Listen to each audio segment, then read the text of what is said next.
Bienvenidos a Aspirantes 2024, edición Exgobernadores. En este episodio tenemos a la doctora Dulce María Sauri-Reán.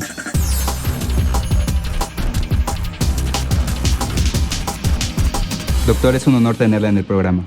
Muchas gracias por la invitación. Me da muchísimo gusto la iniciativa y creo que está contribuyendo al debate político indispensable hacia el 2024.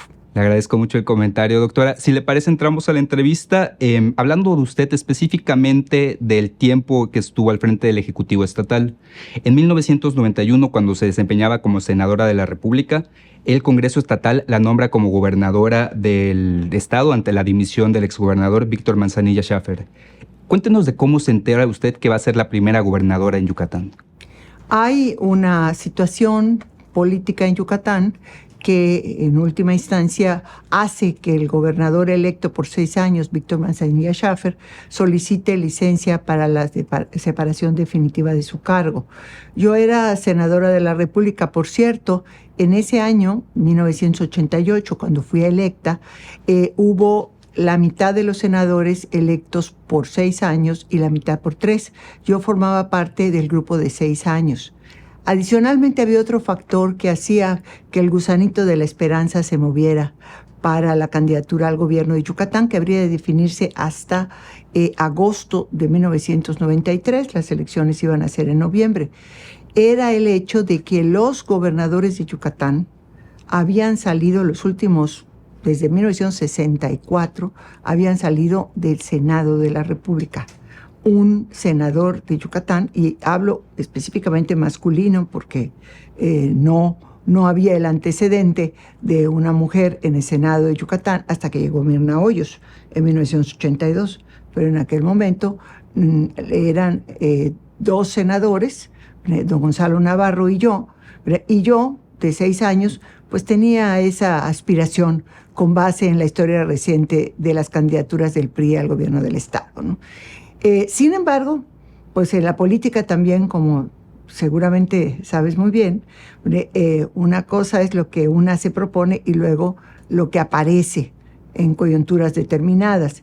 Y en ese sentido, siendo senadora, fui invitada por el Congreso del Estado para mi elección como gobernadora interina de Yucatán, por un periodo de casi 3 años. O sea, por 2 semanas no se cumplían exactamente los 3. Doctora, ¿cuál considera que fue el mayor reto que afrontó durante su administración? El mayor reto que tuve que enfrentar fue el típico caso de patear la lata o de hacer rodar el balón. En un periodo gubernamental de casi 3 años, la mitad de un sexenio, la tentación de no tocar los grandes temas de fondo para no meterme en líos existió desde el primer momento. Pero también desde el primer momento decidí aprovechar la oportunidad. Y me acordé de varios periodos gubernamentales cortos que lograron impulsar cambios fundamentales en Yucatán, sin pretender de manera alguna compararme a estos personajes históricos de enorme tamaño. Pero pensar que Salvador Alvarado gobernó de marzo de 1915 a febrero de 1918, 1 de febrero, gobernador preconstitucionalista de Yucatán, un personaje que transformó radicalmente la vida no solo política, sino también social y cultural del Estado. Y posteriormente, Felipe Carrillo Puerto, que también fue gobernador del 1 de febrero de 1922 a el 3 de enero de 1924, que fue ejecutado. Es decir, menos de 22 meses, perdón. Entonces dije, bueno, si la oportunidad que tengo, que me ha dado el pueblo de Yucatán a través del Congreso, es por este lapso, voy a hacer lo que debo de hacer. ¿En qué consistía ese deber hacer? Básicamente, en contribuir a poner fin al ciclo de la intervención del Estado, del gobierno en el Enequén, porque era una situación que se había originado en forma particularmente importante desde 1937 en la parte de la producción, pero desde 1962-64 en la parte de la industrialización y comercialización de la fibra de Nequén, que era no solo el cultivo, sino la actividad económica más importante del Estado, tanto en la parte agrícola como en la parte industrial. Entonces era una situación poco menos que insostenible. ¿Por qué razón? En primer término, porque más de 50,000 familias de ejidatarios enequeneros recibían vía crédito una cantidad que representaba menos de la mitad de un salario mínimo de entonces. Imposible a todas luces para que una familia pudiera subsistir, ya no digamos vivir con dignidad. Por lo tanto, salir del ejido del pueblo para ir a buscar la subsistencia en otras partes, pues era una cuestión de vida o muerte. Entonces teníamos un gran ejercicio de simulación en que se aparecía en las listas de acreditados, pero no se podía vivir solo del crédito. Y la gente empezó cada vez mayor número a ir a trabajar a Cancún, luego al norte de Quintana Roo. Muchas personas venían a Mérida, incluyendo mujeres al servicio doméstico, pero al mismo tiempo eso evitaba o cercenaba sus oportunidades de arraigo en una actividad económica mucho más remunerativa. En el caso de Cordemex, el gran complejo de fibras duras, que fue una paraestatal, fundada en 1964 como paraestatal federal, la situación era también muy complicada porque había pérdidas crecientes en la comercialización de la fibra. Se habla muchas veces, Luis, de que esto era producto de la corrupción. Déjame señalar una cuestión, sin de manera alguna meter ni el dedo menor de mi mano por nada ni por nadie al fuego de la inocencia. Pero el Enequén, como producto, había registrado un descenso muy importante en el principal o la principal fuente de su consumo, que era la agricultura. Pero no vayas a pensar que fue un descenso de pocos años antes de 1991, no. Empezó desde que en 1922 se inventó la Baby Combine, que era una trilladora que ya no necesitaba engavillar, sino cosechaba y desgranaba, y el hilo de engavillar agrícola, que había sido la prosperidad de Yucatán entre 1880, a través de la exportación, hasta 1920, simple y llanamente empezó a dejar de ser demandado. No fue de la noche a la mañana, sino un proceso bastante gradual. Y por eso hace unos días escribí un editorial donde comparaba lo que le pasó al Enequén con lo que está pasando ahora con el petróleo crudo refinado para las gasolinas. Va a llegar un momento en que los coches eléctricos, como las engavilladoras, la trilladora mecánica, desplacen completamente a los motores de gasolina. Bueno, pues eso nos pasó en un periodo largo. Por otra parte, también otros usos del Enequén empezaron a ser desplazadas por las fibras artificiales primero y sintéticas después. Una muy destacada fue todas las sogas para utilización marítima. Salió el Enequén. Entonces teníamos que enfrentar esa situación, enfrentarla como sociedad, enfrentarla como gobierno. Por eso comencé por hacer frente al contrato de fibras duras, que era un contrato ley, de los trabajadores y empleados de Cordemex, y en Cordemex entró en liquidación. Como era un complejo de varias fábricas, había algunas de ellas que ya no eran económicamente rentables, pero otras sí. Pero además teníamos el problema del consumo de fibra de Enequén, que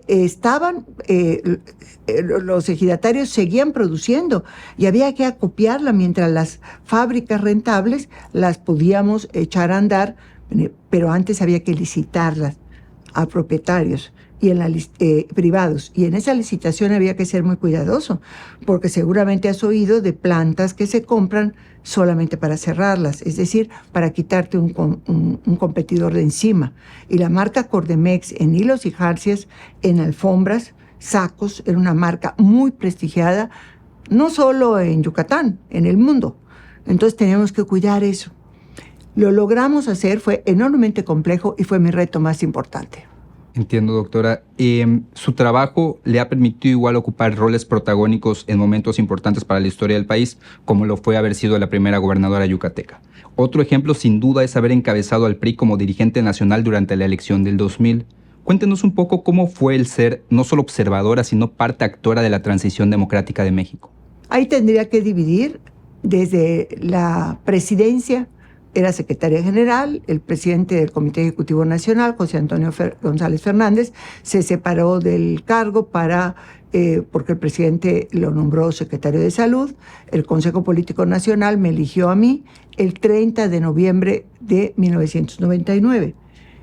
Entonces, una función era la presidencia del PRI durante la campaña electoral en que toda la atención, como debe de ser, estaba concentrada en la campaña, en el candidato a la presidencia de la República, en luchar por el triunfo electoral, y un equipo en el que confluía el equipo del candidato y el equipo del partido. Así nos fuimos hasta la noche del 2 de julio del año 2000, cuando con una muestra de gran valor civil, de integridad, Francisco Labastida salió a reconocer su derrota. Ahí empezaron a cambiar completamente las cosas para el PRI, pero también para la dirigencia y la manera de ejercer la dirigencia. Y empezamos un camino enormemente complejo, difícil, que incluyó el entender, de mi parte, que el PRI y los priistas estaban viviendo su duelo. Habían tenido una pérdida enorme. Como cualquier duelo, viene una primera etapa en la que hay la negación, esto no pudo pasar. Luego la asignación de culpas, nos entregó fulano hizo tal cosa y demás. Luego una etapa, vamos a decir, de aceptación de una realidad, una especie de resignación, y luego para empezar a caminar. A mí me tocó acompañar al PRI en todas esas etapas del duelo, y la Asamblea Nacional de noviembre de 2001 fue la que provocó, vamos a decir, esa parte de ya nos quitamos el color del duelo, el negro, y ya nos volvemos a vestir de colores, de los 3 colores del partido, y salimos a trabajar a las calles.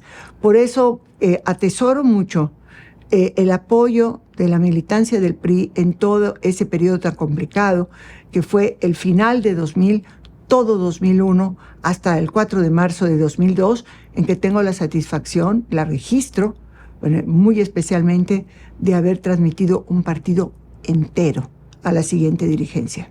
Muchas gracias, doctora. Usted ha mencionado que su condición de género es la que le permite tener un entendimiento de las necesidades del partido y poder tomar las acciones correspondientes para ello. ¿A qué se refiere con esta condición de género? A ver, déjame hacerte este comentario que es muy interesante. Yo algunas veces he especulado, se vale, ¿qué hubiese pasado si en vez de ser una mujer, o sea, de haber sido yo la presidenta, hubiera sido un hombre? Por las presiones tremendas que hubo. La condición de género masculina es más propicia al choque y al enfrentamiento. Y choque y enfrentamiento no solamente porque nace de adentro, sino porque aparentemente es una exigencia de afuera, ¿no?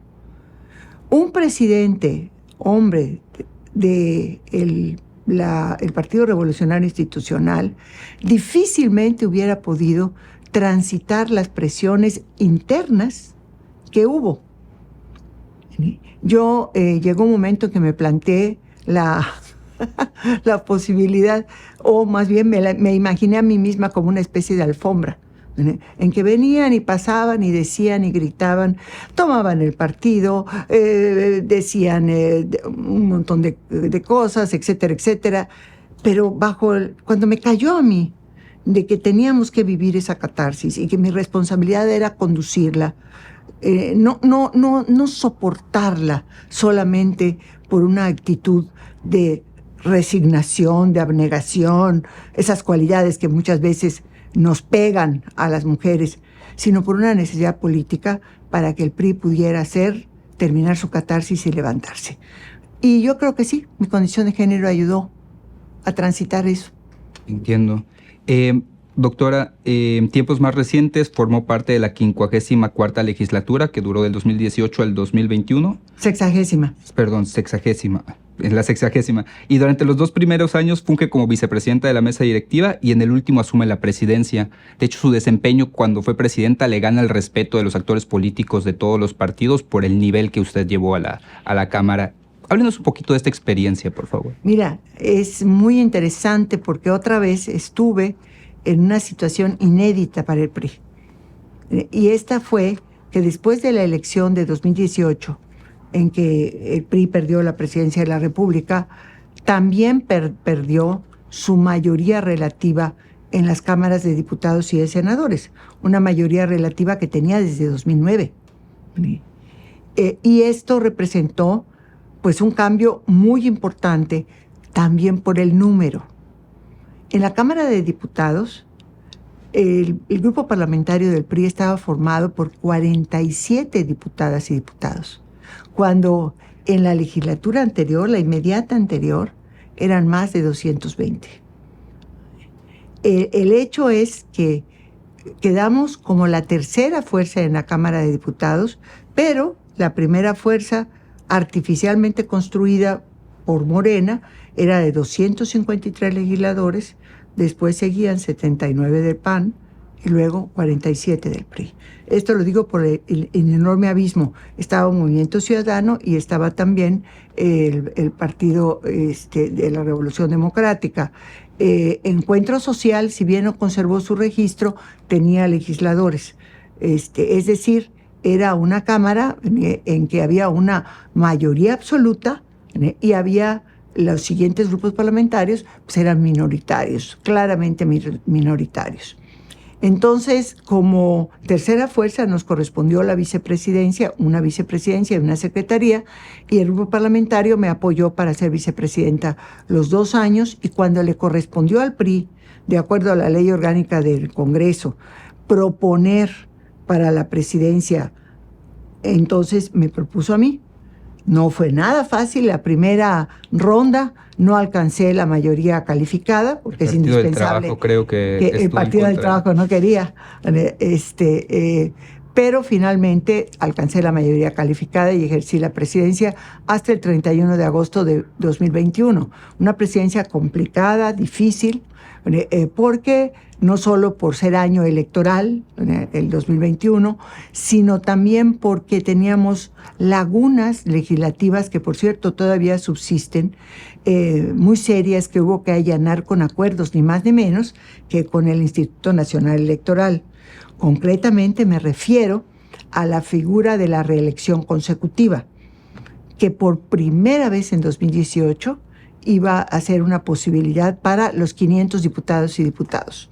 Entonces, poder establecer los acuerdos, porque el INE quería que todos se fueran, se separaran del cargo los que querían ser candidatos a la reelección, pero yo les decía, mi responsabilidad como presidenta de la mesa directiva es garantizar que hasta el último día del mandato constitucional la Cámara de Diputados funciona.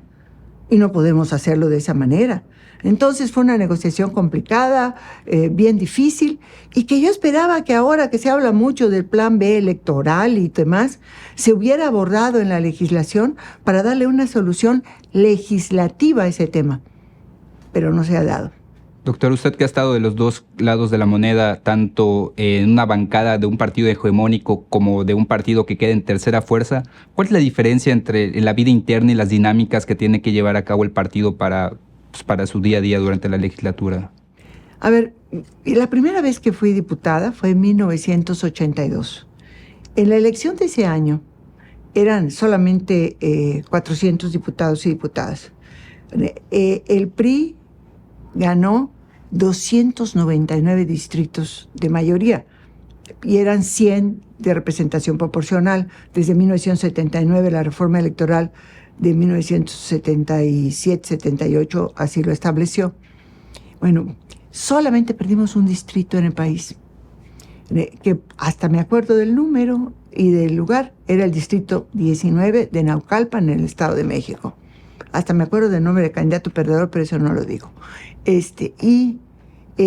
Ciertamente la bancada era, pues, imagínate, 299 de 500, 101 del otro lado. Sin embargo, esa idea de que no había vida interna en el grupo parlamentario, que nos mandaban los papeles y nosotros levantamos el dedito, absolutamente falsa.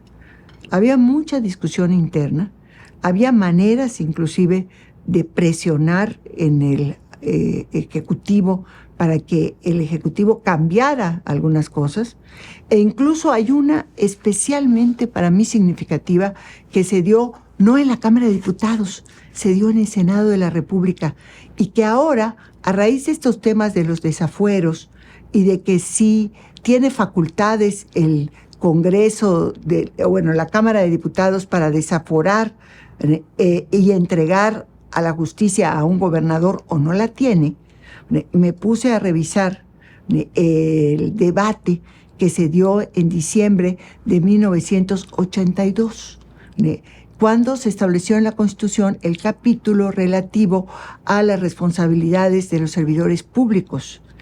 Y allá, en el artículo 110 constitucional, quedó establecido que en el caso de los gobernadores de los estados, la Cámara de Diputados puede conocer el proceso de desafuero, votar por el desafuero, pero tiene que entregar al Congreso del Estado, que es en última instancia el que define si se desafuera o no al gobernante.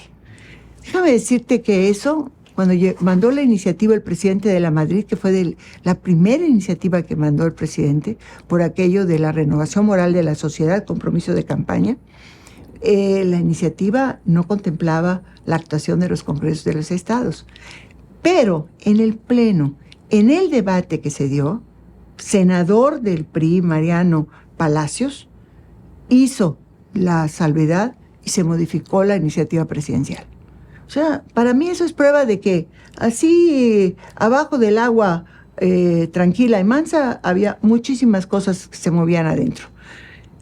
En el otro lado, en las 47 diputadas y diputados, quiero decir que precisamente en estos días, cuando en forma por demás lamentable la actual legislatura decidió desaparecer el Instituto Nacional de Bienestar para la Salud, o sea, el INSABI, que justamente la legislatura anterior había creado, recordé el debate interno tan duro que tuvimos en el grupo parlamentario de 47. Había una mayoría, entre las cuales estaba yo, que decía, es que esto que nos está proponiendo Morena no tiene ni pies ni cabeza, va a conducir un desastre, no podemos avalarlo. Claro, no teníamos la mayoría como para impedirlo, los votos los tenían ellos, pero tenemos que hacer algo. Y una mayoría, en lo general, votó por la abstención, pero en lo particular votamos en contra. Hoy estuve repasando esos votos.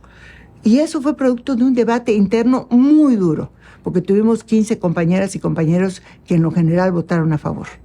Muchas gracias por su reflexión, doctora. Si le parece, ahora platiquemos sobre el escenario político actual.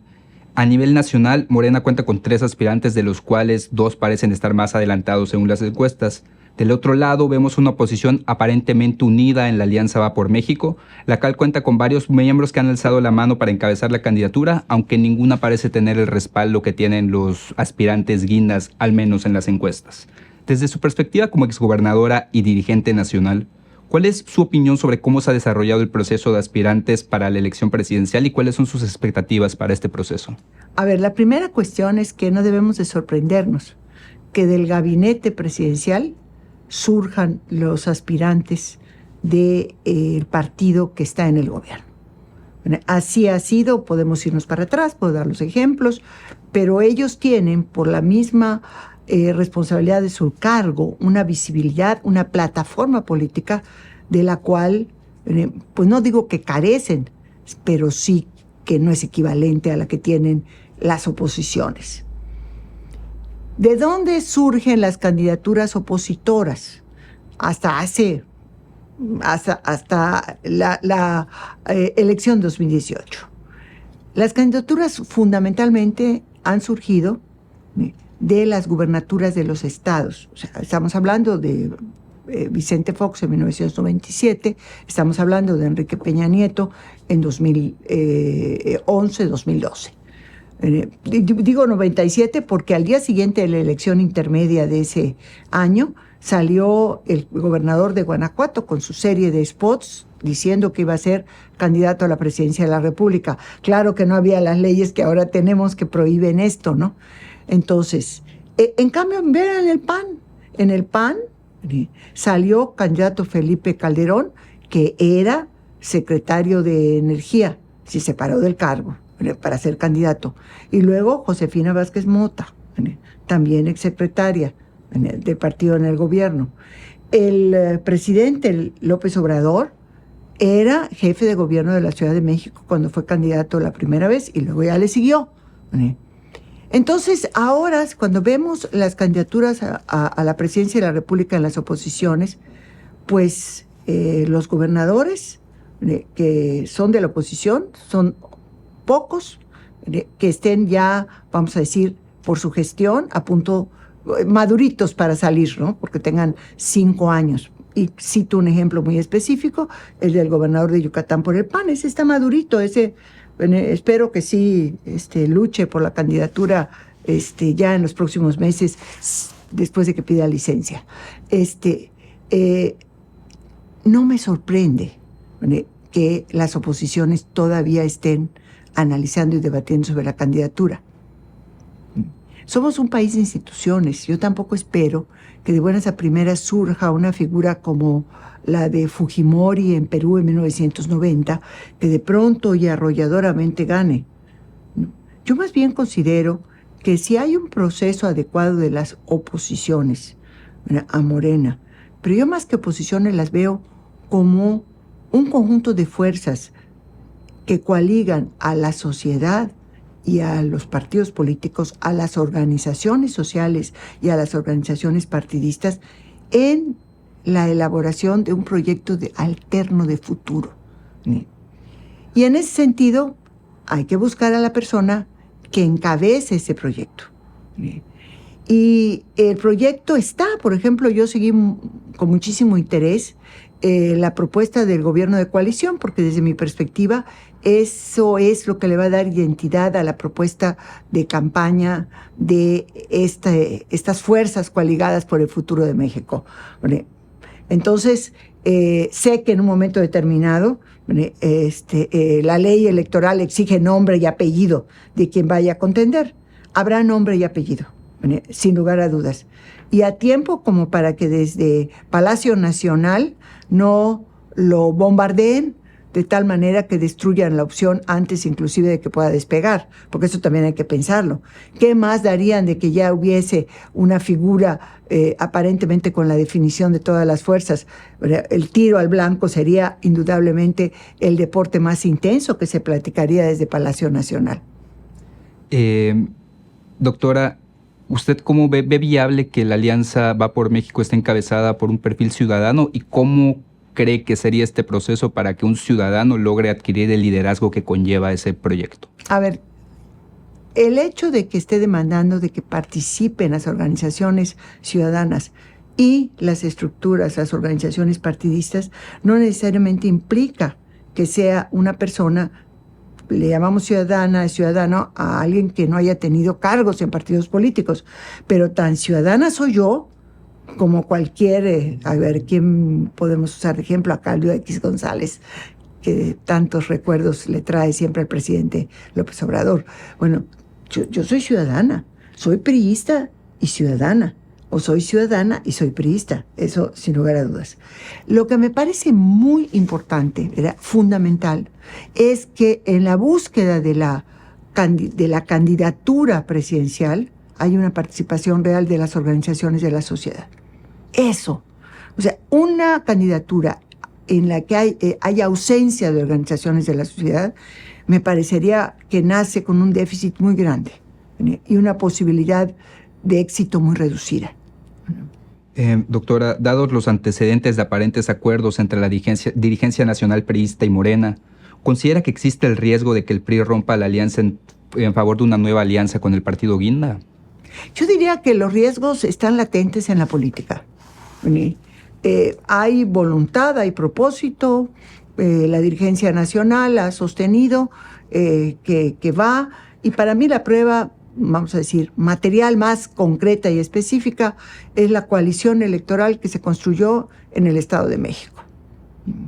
La elección del 4 de junio, sus resultados seguramente van a generar una revisión de las coaliciones y alianzas, y no solo por el lado del PRI, también por el lado del PAN y del propio PRD, el propio Movimiento Ciudadano, que se abstuvo de participar con candidatura propia en el Estado de México.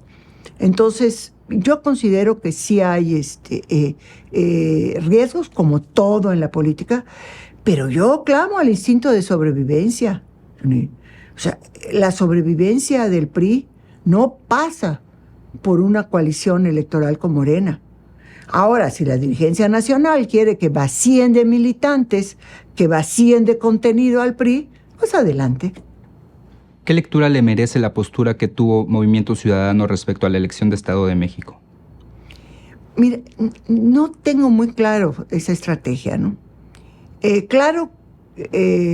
Tengo que favoreció a la ciudadanía del Estado de México porque por primera vez hay una elección entre dos personas, dos mujeres.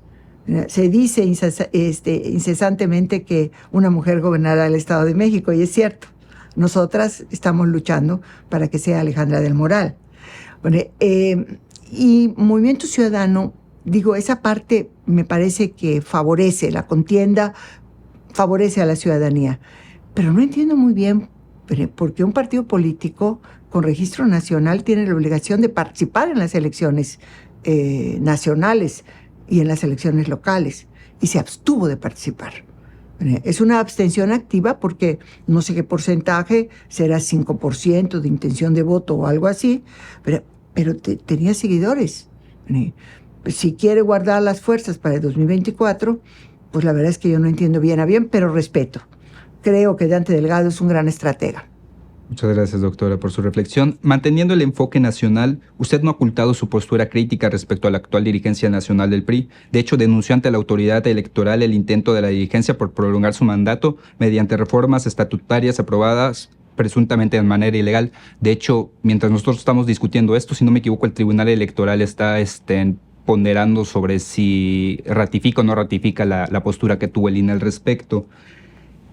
Mi pregunta es, doctora, ¿qué consecuencias tendría el hecho de que la dirigencia actual prolongue su mandato hasta el 2024, considerando no solo se trata de un tema estatutario, sino un tema de compromisos que el dirigente hizo con liderazgos del partido?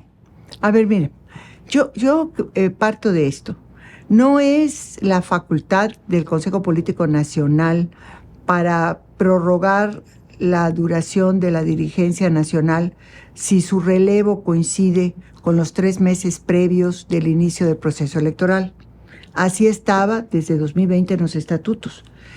En diciembre de 2022 se cambió esa disposición, no fue la única, pero digamos que es la de mayor interés para nosotros, por de 3 meses a 90 días hábiles. Y esto con el propósito de la dirigencia nacional, que si prosperaba el plan B, que establece que el inicio del proceso electoral es la tercera semana de noviembre, ya no la primera de septiembre, como es en la legislación restablecida, entonces ya no le ajustaba a la dirigencia nacional para solicitar la prórroga, porque ya no caía dentro de los 3 meses. Pero más allá del tema de la dirigencia nacional y la posibilidad de la prórroga, que la facultad la tiene, insisto, el Consejo Nacional, lo que se está discutiendo es si la tiene por 3 meses o la tiene por 90 días hábiles.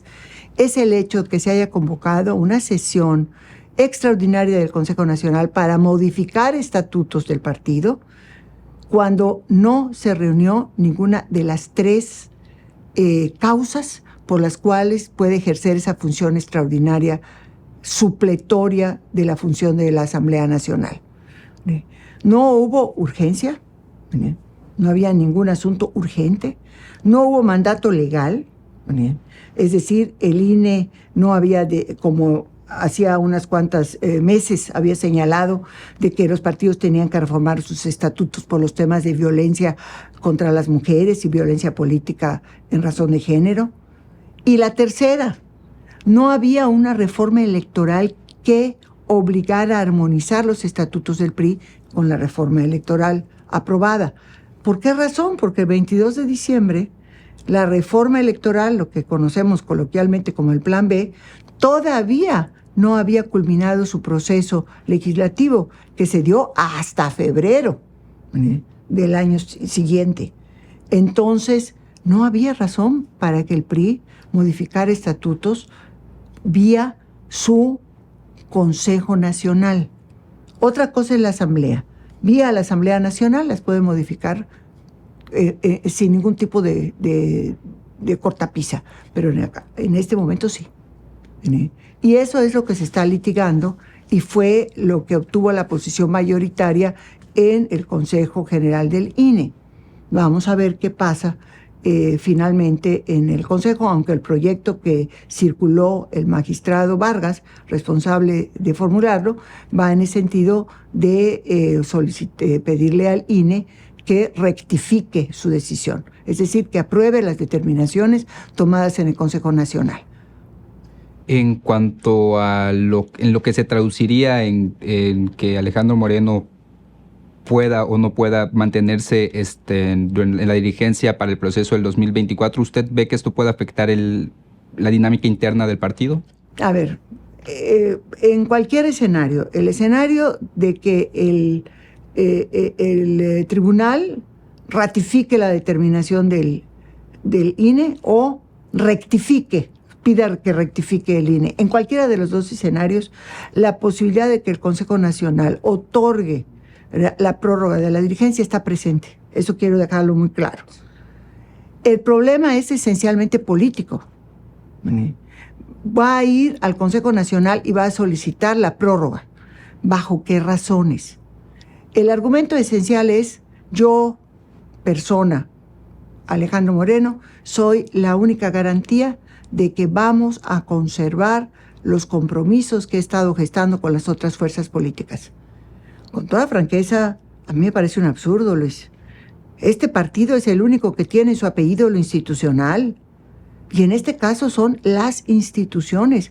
Si la institución privía a la dirigencia nacional, que concluye el 18 de agosto, ha hecho compromisos para el futuro, para el 2024, la dirigencia que lo sustituya tendrá que honrar esos compromisos.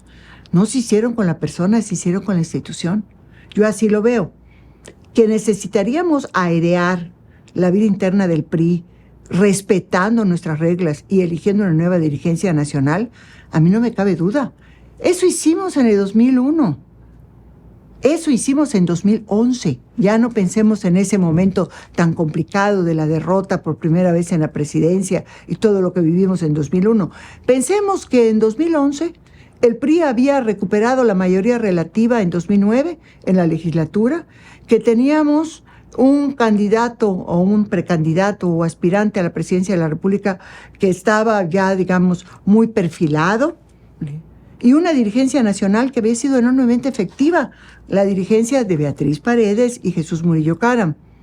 Beatriz Paredes nunca planteó, bueno, como yo he sido muy efectiva, como estamos a punto de entrar al proceso electoral de 2012, ¿para qué cambiamos de dirigencia? Mejor sigo yo y comando todo el proceso de 2012. Jamás lo hizo. Sí. Convocó a elección y se hizo la renovación de la dirigencia nacional. A mí me parece que si ahorita estamos en las condiciones que estamos, lo menos que podríamos aspirar es que se haga el relevo de la dirigencia nacional. No hacerlo va a ser una carga muy difícil de llevar en los próximos meses para el PRI en su conjunto. Solo será ligera para la dirigencia nacional que haya logrado prorrogar su mandato. Entiendo, doctora. ¿En qué estado considera que se encuentra la oposición interna del PRI luego de que Miguel Ángel Osorio Chong perdiera el liderazgo de la bancada priista en el Senado? Me parece que la oposición interna del PRI, hay que distinguir dos tipos de oposiciones. Una es la oposición a vulnerar la institucionalidad del partido, es lo que estaba expresando anteriormente. Y otra es oposición a posiciones políticas que pueda tener la dirigencia nacional.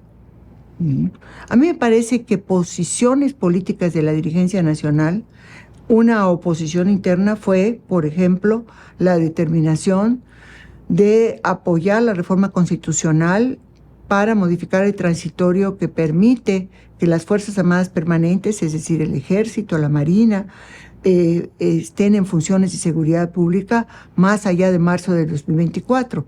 Prorrogaron por 4 años. Ahí hubo oposición interna.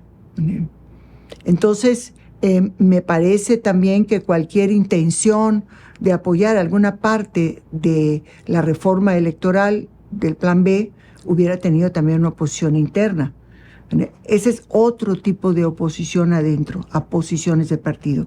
Por el contrario, me parece que la dirigencia nacional, en el tejido de la coalición electoral para el Estado de México y Coahuila, tuvo apoyo interno muy fuerte.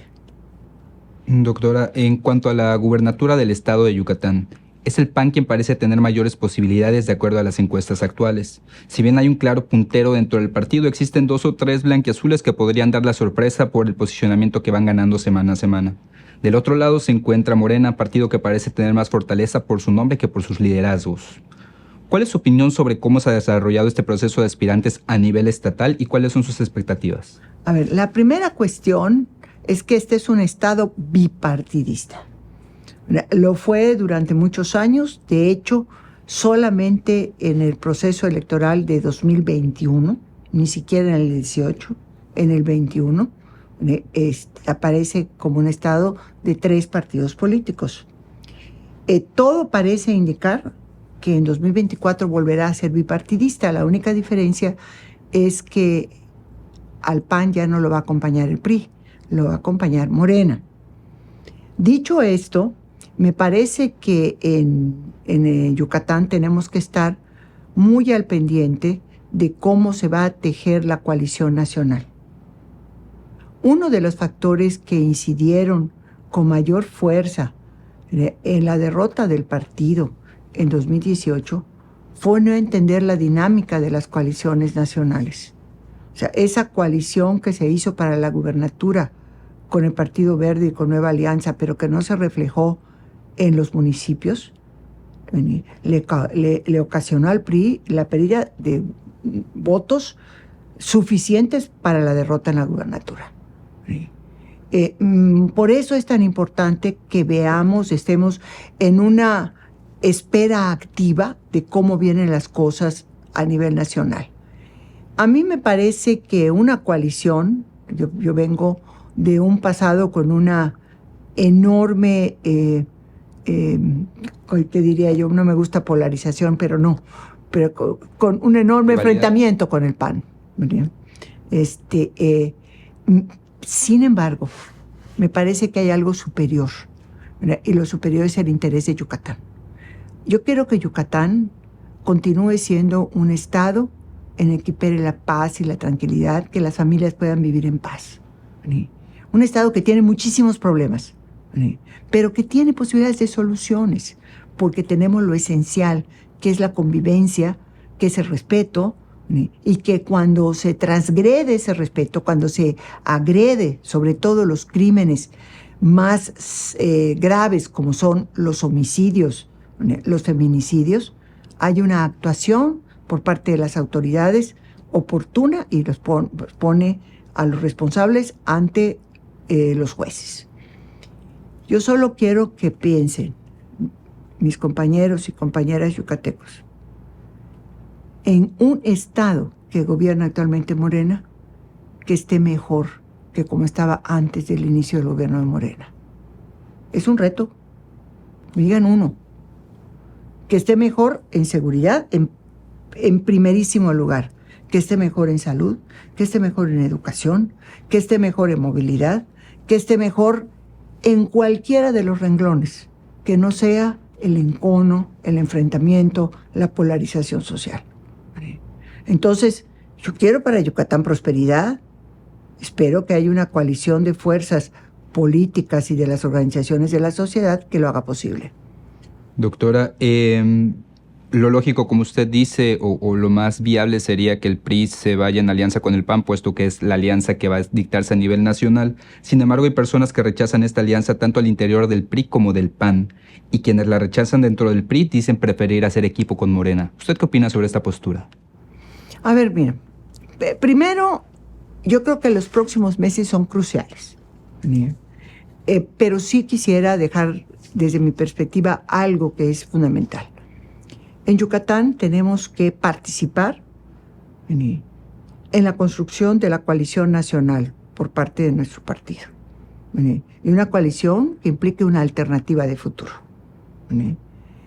Si la coalición nacional, el PRI está participando, pues tenemos que buscar superar todos estos pues resentimientos y hacer equipo con el PAN. A mí me motiva mucho lo que he estado viendo en el Estado de México con mucha claridad.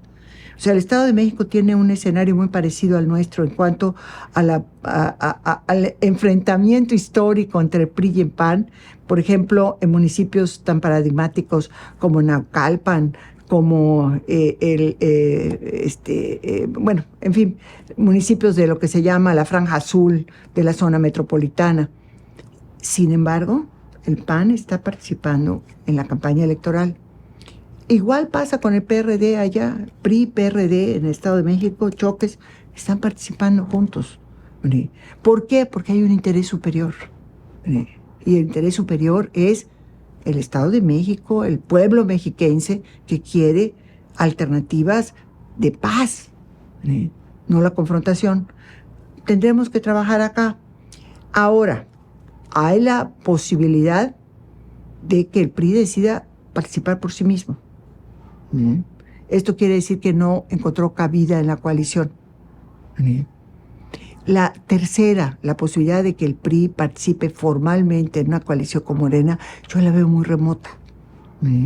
Porque en Yucatán y en otras partes, yo no veo que pudiera electoralmente el PRI darle a Morena. ¿Qué interés podría tener? La estrategia de Morena iría más por el lado de decirle al PRI, ¿me quieres ayudar? Participa solo, llévate tu 5%, lo que puedas pepenar por allá, y me ayudas y me sirves. Entonces usted, ¿cuál es su opinión sobre que el PRI vaya solo? ¿Lo considera viable para el priismo yucateco que vaya solo en las elecciones? Desde el punto de vista legal, claro que es viable, tiene registro el PRI y lo puede hacer. Desde el punto de vista político, me parece que le ocasionaría al PRI una disminución muy severa de las posibilidades de voto.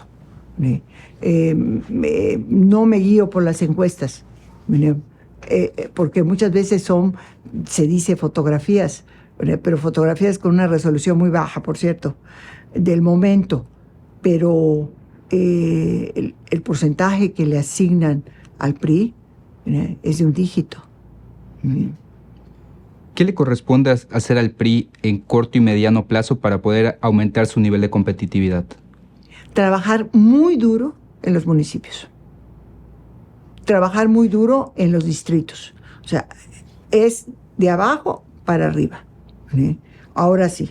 Y digo arriba, las elecciones o las candidaturas a la gubernatura, desde luego, al Senado de la República, arriba, y a la presidencia de la República, desde luego.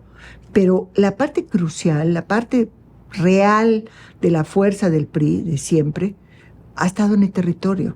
Y eso es lo que hemos perdido, el territorio. Entonces, el trabajo político es de territorio. Y además, otra cosa, no va a ser magia. Eso es lo que tenemos que entender las y los priistas. Nosotros hemos estado acostumbrados a que vemos las elecciones con resultados negativos como si fuera un chaparrón que nos guardamos, ¿no? Para que no nos moje mucho. Y cuando salimos otra vez, resplandece el sol. No, eso ya no. El trabajo es dedicado, minucioso, complicado, difícil. y es un trabajo de mediano y largo plazos. Yo quiero que el PRI llegue a los 100 años.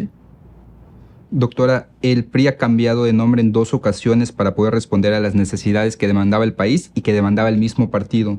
Dado que existen estos antecedentes en la historia, ¿considera que su partido debería ponderar el emprender una nueva reestructuración con cambio de nombre incluido para aumentar su nivel de competitividad? No. Y voy a decir por qué. Una razón muy práctica de que cuando tienes problemas con un producto, vamos a pensar, a ver qué te gusta, un detergente. Eres el mercadólogo de la empresa que vende el detergente y dicen en los grupos de enfoque que no quita bien las manchas. Entonces tú dices, bueno, tengo 2 caminos. O le pido a mis químicos que mejoren la fórmula para que quite las manchas, o le cambio el envase y el nombre, pero sigue sin quitar las manchas. Eso sería el cambio de nombre para el PRI. Si no acomete una verdadera reforma interna que vuelva a ser el partido socialdemócrata, como nos hemos definido, el partido de las causas populares, es inútil que nos cambiemos de nombre. Ese es un ejemplo de por qué considero que no, pero hay otro mucho más práctico. La boleta electoral, los partidos están ordenados por orden de registro. Y aunque el Partido Nacional Revolucionario nació en 1929 y el PAN nació en 1939, cambió de nombre en 1947, bueno, en el 38, pero el cambio de nombre de Partido de la Revolución Mexicana a Partido Revolucionario Institucional en el 47 motivó que vaya primero el PAN y luego vaya el PRI. Si cambiamos de nombre, no solo nos vamos a ir a la cola de los N partidos que vayan a quedar registrados en 2027, que es cuando se abre para el registro de nuevos partidos, sino también corremos el riesgo de perder los colores de partido. Y como diría el clásico, ¿pero qué necesidad? Entiendo, doctora. Ahorita que menciona lo de la socialdemocracia, en la discusión pública se habla mucho sobre izquierdas, derechas, incluso se utilizan como etiquetas para atacar o para hacer grupito con personas sin que haya un verdadero entendimiento de qué son estos conceptos. Aprovechando su vasta experiencia política, ¿podría platicarnos, por favor, qué significa la izquierda y la derecha y a qué se refiere el PRI cuando dice que es centroizquierda en razón con ser socialdemócrata? A ver, mira, a mí me gusta más hablar de la socialdemocracia. Me parece que las izquierdas y las derechas como conceptos políticos ahorita están siendo sumamente cuestionados por la realidad, ¿no? Nos podemos decir de centroizquierda, sí, pero mejor pensemos en la socialdemocracia. ¿Cuál es la diferencia entre la socialdemocracia y vamos a decir, el concepto de liberalismo o un régimen liberal? El ejemplo está en nuestro lema. El PRI es democracia y justicia social. ¿Cuál es la diferencia entre justicia social y el bien común? Que es el lema del PAN. Que el bien común ve por las personas, por los individuos, ¿vale? Que está muy ligado a esta concepción liberal de que lo que importa es la persona, ¿vale? La unidad persona. En cambio, la justicia social ve por el grupo, por la colectividad. La acción política se concibe como parte de una acción en un grupo y que se busca favorecer al conjunto social.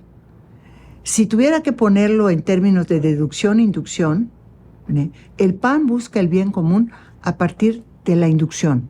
Es la suma de los bienestares individuales. El PRI busca la justicia social a partir de la justicia colectiva que llega a los individuos, a las personas. Esa es la diferencia. Y a partir de esa diferencia vienen las diferencias programáticas, el énfasis.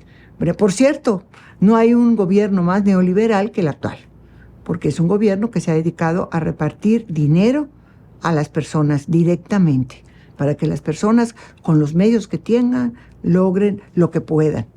Ya el Estado se le quita la responsabilidad, incluyendo de cuestiones fundamentales como el derecho a la salud. ¿Por qué? Porque da dinero. Entonces, ¿usted considera que la discusión pública ya superó la necesidad de estos conceptos de izquierda y derecha? A mí me parece que ya no tienen contenido. O sea, cuando oigo que el gobierno del presidente López Obrador es de izquierda, pues me da risa. O cuando, o sea, y oigo luego después que se habla de derecha cuando se intenta hacer programas de beneficio colectivo, pues también, o sea, ¿qué me dice, no? Más bien los populismos, ¿no? O sea, yo creo que es un concepto que ahora es mucho más operativo. Doctora, solo tengo una pregunta más para usted. ¿Qué participación le gustaría tener en el próximo proceso electoral? A ver, en primer término, tratando de aportar todo lo que pueda a los contenidos de un proyecto alterno de país, un proyecto que realmente le dé un futuro a México, un futuro a Yucatán. En la parte electoral, pues francamente, como me he estado desempeñando en relación al tema de la dirigencia nacional, pues veo muy difícil que me miren para una candidatura. Claro, siempre me gustaría volver a la cámara, a las cámaras, pero bueno, eso es una cuestión totalmente personal. Pero lo que yo pueda aportar como persona, como política, como priista, lo voy a hacer, lo voy a seguir haciendo. Le agradezco mucho sus reflexiones y su tiempo, doctora. ¿Algo más que quiera añadir para el auditorio de la Revista Peninsular y de Aspirantes 2024? Que me gustaría muchísimo que pensaran quienes nos escuchan del enorme peso que tiene el futuro inmediato, que nos estamos jugando verdaderamente muchas cosas, que las libertades son como el aire, solo hasta la que lo perdemos la extrañamos, y que nadie se puede quedar atrás. Y atrás no solo para buscar los beneficios, sino atrás en la participación. Tiene que participar desde su trinchera, desde sus preferencias electorales, como sea, pero participar. Le agradezco mucho de nuevo por sus reflexiones, doctora. De verdad es un honor poderla tener en nuestras cámaras. Le agradezco mucho al equipo de la revista, al equipo de Medusa. Iván, muchas gracias. Y muchas gracias a usted por vernos en este episodio de Aspirantes 2024, edición Exgobernadores. Nos vemos en el siguiente episodio.